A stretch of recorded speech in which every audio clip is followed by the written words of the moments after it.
Le moustique. Nous allons découvrir les vérités scientifiques fascinantes que le Coran nous révèle sur cette créature, apparemment insignifiante aux yeux de l'être humain. Le moustique dans le Coran.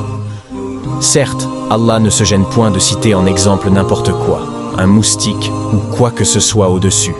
Quant aux croyants, ils savent bien qu'il s'agit de la vérité venant de la part de leur Seigneur. Quant aux infidèles, ils se demandent qu'a voulu dire Allah par un tel exemple. Par cela, nombreux sont ceux qui l'égarent et nombreux sont ceux qui le guident. Mais ils n'égarent par cela que les pervers. Sourate Al-Baqarah, verset 26. Découverte scientifique étonnante. Grâce au microscope électronique, nous avons découvert que le moustique est une créature étonnante. Il possède 100 yeux, 48 dents et même 3 cœurs. Un cœur central et un cœur pour chaque aile, chacun avec 2 oreillettes, 2 ventricules et 2 valves.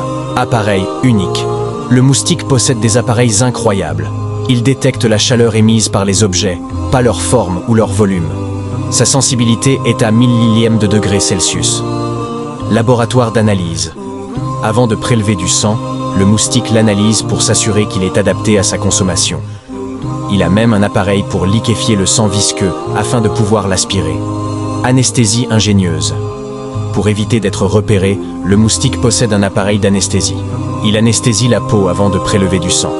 C'est seulement après que l'anesthésie se dissipe que l'hôte ressent la douleur. Ces découvertes scientifiques nous rappellent la complexité de la création d'Allah. Cela nous encourage à méditer sur sa sagesse et sa puissance. Partagez cette vidéo pour éveiller la fascination et l'admiration pour la création d'Allah. Merci d'avoir suivi cette exploration des merveilles du moustique selon le Coran et la science. Souvenons-nous toujours que même dans les créatures les plus petites, la grandeur d'Allah se révèle. Cherchons à approfondir notre compréhension et notre gratitude envers notre Créateur.